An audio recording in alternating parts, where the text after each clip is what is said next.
Right, in this video, we're going to be learning how to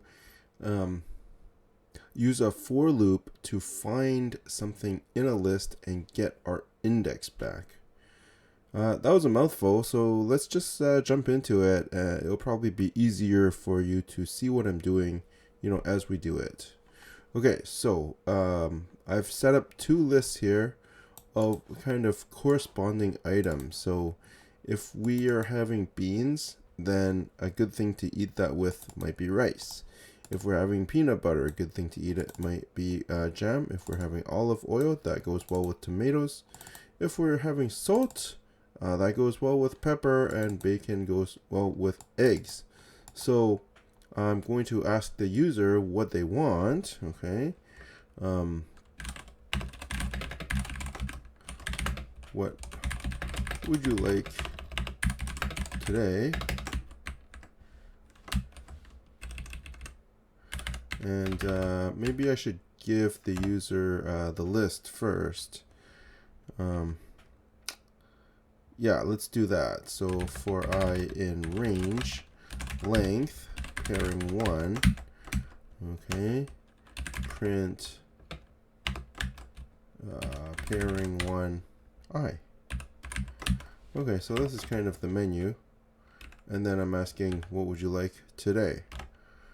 Okay, so they're gonna type one of these things, right, one of those, and after they type it, I'm going to say, oh, you liked, for example, olive oil. Well, why don't you have some tomatoes to go with it? Okay, and so how are we going to do that exactly? Right, so we can have, say, if, response equals, well, what? Olive oil? Well, we don't know if it's olive oil. So, I mean, we could do every single ones. If response equals beans, equal peanut butter, equal olive oil. But of course, we don't want to write all that. And if we ever change this list, then it's going to be out of date anyways, right? So the best way to do this is actually to make a loop that will look at each one and see if it matches the response. So let's do that. For I in range, again, length, pairing 1. Okay. So if response, so this is still correct, if response equals, okay, equals what? Well, the first one is I want to compare beans, right? So that's going to be pairing square bracket 0. And then if it's not beans, I want to get peanut butter, right? That's pairing 1. If it's not that one, I want to check if it's olive oil. That's pairing 2. And so you can see that this number in here is going to cycle through, and of course we already know how to do that with the loop counter I, because I is also cycling through. So we're going to put in here I. Okay, so so if response equals pairing I, for now let's just print I. We're not quite done, but let's just see if this is going to work first of all. We'll run it. So we've printed our menu, and now it's like, what would you like today? And say I want salt, and it didn't work. Pairing is not defined because it's supposed to be pairing 1, Mr. Wu. All right, here we go. Let's try that again. Run it. What would you like today? I would like salt. And it gives me back a 3.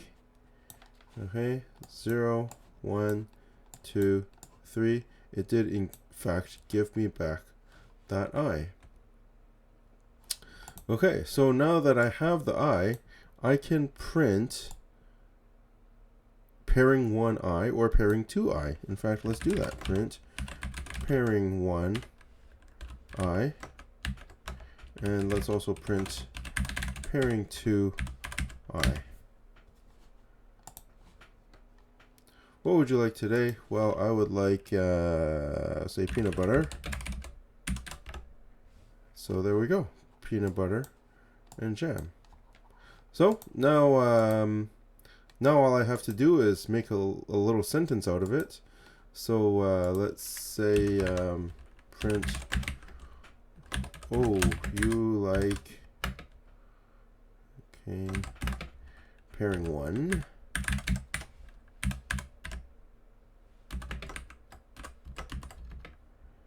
You should eat it with pairing 2.